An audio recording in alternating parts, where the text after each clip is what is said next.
Now then guys, Quinn's Dude here, back on the Rad Music Chat channel. Thank you very much for being here. If you wouldn't mind, smash a like on this video, and if you're new here, hit subscribe, and that way you'll get notification of any time that I upload new content. On today's video guys, we're launching a new feature called Should Have Been Huge. That's joining Talking Number Ones, Rad Reviews, and also we default into the 1001 Albums You Must Hear Before You Die book. Should Have Been Huge is basically just quite obvious, looking at albums that maybe perhaps weren't unsuccessful, but just weren't quite as huge as they deserved to be. Every now and then an album comes along that just blows your mind, what I would class as a perfect 10. Today's album is exactly one of those. We are going to be looking at the fourth album by Australian rock band Tonight Alive, and it's their album Underworld. Underworld was released January 12th, 2018, and the genres attached to this one are pop, rock, alternative rock, pop punk. After the fairly divisive third album, Limitless, from 2016, the band left their major label and signed to an indie, and went back to a familiar producer that they had used before, Dave Petrovic. After what was a fairly difficult and uncomfortable recording process for Limitless, and the band feeling somewhat compromised by some of the decisions and opinions forced onto the band by the major label at the time, they very much wanted to take back the essence of Tonight Alive, and Underworld is fantastic in that way. It's very has a feeling of empowerment. It's hungry. It's heavier than anything they've done before, and it's a little bit more immediate and raw. The band could have simply just gone back to the sound that they had on their hugely successful second album, The Other Side, but decided to eschew the pop punk stylings of that album and take things to a much more mature and somewhat darker place. Lead single Temple, that dropped before the album's release, was a hell of a mission statement. Dirty bass sound, layers of thick, heavy guitars, and one of the best vocal performances of Jenna McDougall's career up to that point. Temple also gave us clues as to how wildly talented drummer Matty Best was going to approach this album, and across the whole of Underworld's tracks, Best's drumming is so inventive and so unique. It really does amp up the dynamics.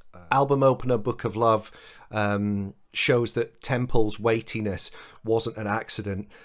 Satisfyingly meaty, this track with super lush vocal melodies, and also some of those electronic flourishes that show that was something that they took from the Limitless era. From the very beginning with Tonight Alive, it was abundantly clear that in vocalist Jenna McDougall they had a very gifted and special lead singer.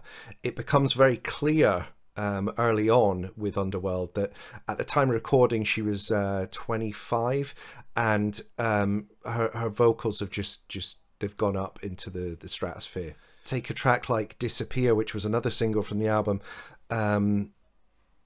There's just a whole new element to her voice in this. It sounds very very soulful. The way that her and guest vocalist on this song, Lynn Gunn from Paris, the way their vocals also intertwine on this song is a proper treat. The run of tracks 4, 5 and 6, The Other, In My Dreams and For You, just showcase some of the best backing vocals I think ever committed to tape. McDougall's control over her entire range, its lowest low or its highest high, it never feels like it's something that she doesn't know exactly what it's doing and where to go next with it. A perfect example of this is personal favorite, which isn't easy choosing, is track 8 on the album, Just For Now, where she goes to the very top of her range, and it still sounds really rich and powerful. It also has to be mentioned that this was the last album to feature guitarist Wakayo Tai, who was Jenna McDougall's writing partner in Tonight Alive, and the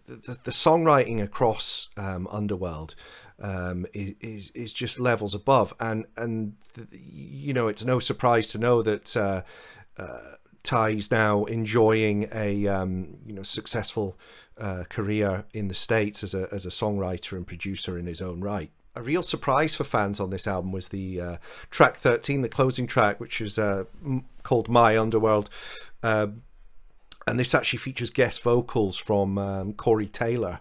Yes, that Corey Taylor of Slipknot and Stone Sour fame. And the way that what he adds to the song is incredible. And the way, again, that his vocals intertwine with Jenna's are something very special and a wonderful way to end the album. This album is very diverse. And there's a lot of different types of songs on it. Generally, yes, it's heavier, it's moodier, it's more brooding than previous albums.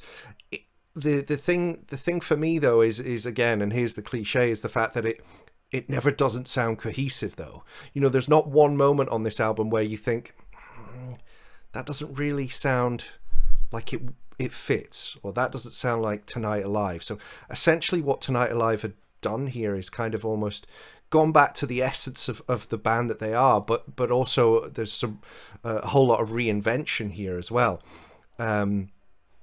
They did suffer a lot with the fact that the scene that they kind of came up through was the third wave of pop punk scene. So you've got, you know, you initially had sort of 4 guys with a female fronted band, and what you had was the inevitable comparisons to all your other female fronted rock bands. This is a deep dive into, you know, why this album is so special, and it's just not something that can be easily labeled pop punk. You know, as much as I love pop punk, this deserves so much more than that. To add some weight behind when I say this album is a perfect 10, there are albums that I adore and that have affected my life and changed my perception of music that aren't perfect 10s. You know, there's too much of a tendency for people who just say, oh, I love that album, it's a 10, when if they actually think about it, well, is it though? I mean, is every song perfect? Is every moment sort of used and not, you know, is there anything on there that isn't quite perfect? For me, this record is a perfect 10. That's it, guys. Enough gushing, I think. You get the picture. I've also put a link for this album down below from Spotify and Apple Music, so you can get streaming straight away.